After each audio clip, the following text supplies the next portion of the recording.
What are you praying about every day? One day my son Jack asks me.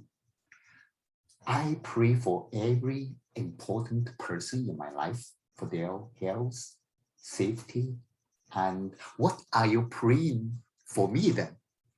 He asks. I pray to God that you grow into a real man, a man with courage, responsibility, wisdom, and most importantly, give you kindness. Why kindness? His face tells that kindness is not his topic. In his eyes, I see myself at his age. At the high school freshman year, I remember we just stuck half our heads out to the world. It's true, there were so many choices. Kindness was hardly the topic. Dear friends, my high school was in a boarding school back to China. We passed a hail of exams to get in. We lived in the campus. We had our own classroom. The new life was vigorous yet challenging. After the first few weeks, the students sat apart. Some ran along with excitement. Some went down with depression. I noticed one student called Meng. He was from a farming family, short and thin. He moves like a frightened bird trying to hide from others. Obviously, he was on a downward spiral. He needed a lift, or he could fall off the cliff. There was one student position in the class called the newspaper collector. Every morning, the collector went to the mailbox and came back to hand out the newspaper randomly. We had got 4 to 5 kind of newspapers versus 50 or so students in the class. Back to the 80s, newspaper was the only way for us to see the world. We all watched the collector like watching a superstar. It was a service role, but it had kind of unspoken privilege. One day, the class director promoted the current newspaper collector to other position and filled Meng in as the new collector. Her announcement was met with a round of applause across the room. Meng walked up to the front to pick up the mailbox keys. He was beaming with delight.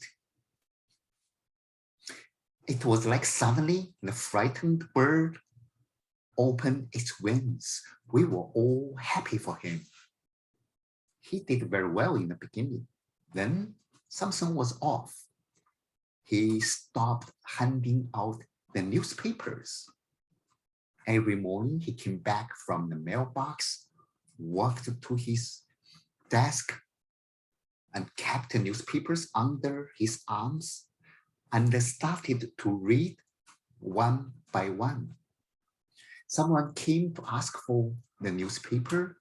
He said, "Let me finish them first." We reminded him that he should just keep one paper and distribute the rest. He said, "I don't know where they will be after I finish this one, so I must read them all." His reading time got longer and longer. He was literally surrounded by the newspaper lovers, but he didn't seem to bother at all. He read one and handed it out and kept the rest under his arms. Someone talked to the director talked to him. He returned to normal for a while and then again got back to his own reading mode. One day the class director said, Okay, study is getting busier now. To help you all focus on the study, Meng will not be the newspaper collector. With a dismayed face, Meng walked up to the front to return the keys. It was like suddenly he turned back to the frightened bird trying to hide from others. The new semester started. Some students didn't show up in the school. Meng was one of them. It happened every year, though, because of the high pressure in the boarding school. But Meng's scores were not bad. Sometimes when we talk about him, we call him the newspaper collector. That was how we remembered him.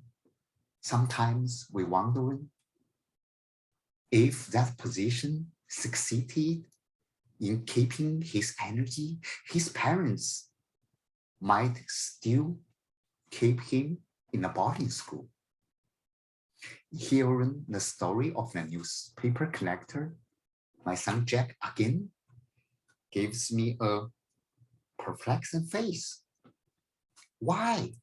It doesn't tell why kindness is important. It just tells that we should not take advantage out of other people's kindness.